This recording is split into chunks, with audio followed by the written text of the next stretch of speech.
Let's bring in Stuart Kaplan, former FBI special agent and criminal defense attorney, and Frank Loveridge, former Secret Service special agent in charge. Gentlemen, thank you so much for being here. Frank, I want to start with you. You know, obviously, everyone is relieved that this Secret Service agent saw the gun poking through the fence. But the question is, how is it possible that this perimeter was not completely covered, given that you've got a former president, a current presidential candidate, and a person who has been shot at in the last 2 months? So, Martha, thanks for having me on. First thing I want to say is that on a golf course, and I've been on the president's golf course before with George W. Bush, President Obama, it's moving, and we're moving with that as I go from hole to hole. It's very important to expand your perimeter to know that when the president is on that hole, you have to be able to defend yourself against any attack from 360 around you, and that was not done. The brush gave a perfect area for concealment in which an individual would be able to get down and to secrete themselves into the brush.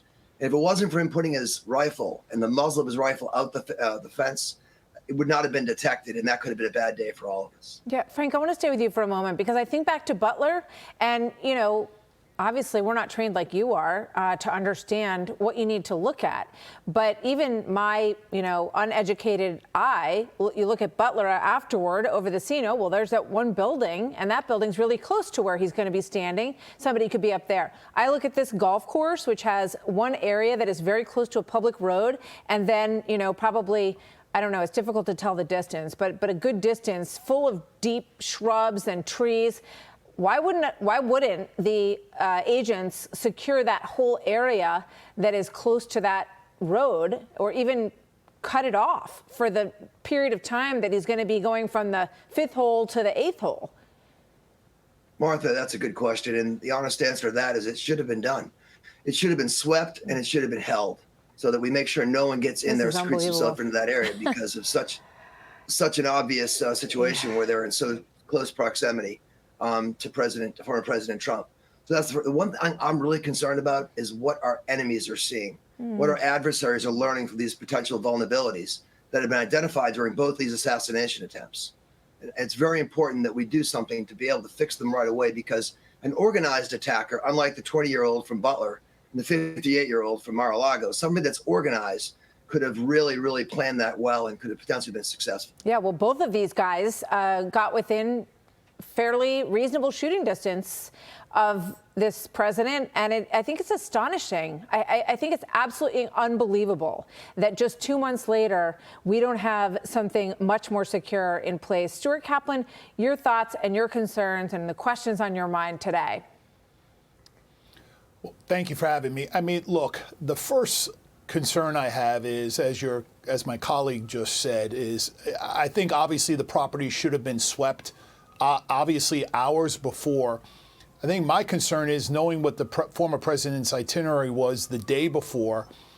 Is there a potential breach in his inner circle, or is there something more sinister? Because the fact that this individual knew that, and anybody who's down in South Florida this past week was very hot. There was a heat advisory, and normally the former president plays first thing in the morning, and so you have to wonder, was there a breach? Is there a breach? Do we need to be looking at his inner circle?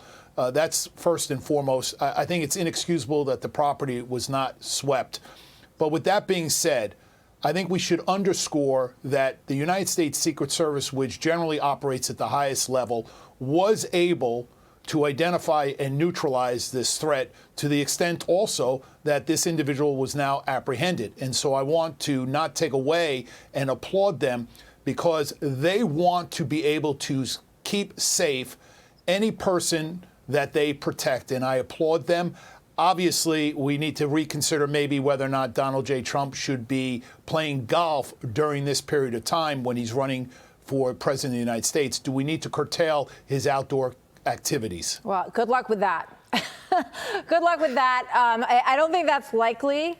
I appreciate what you're saying, and obviously we're all grateful to this Secret Service individual who saw that rifle.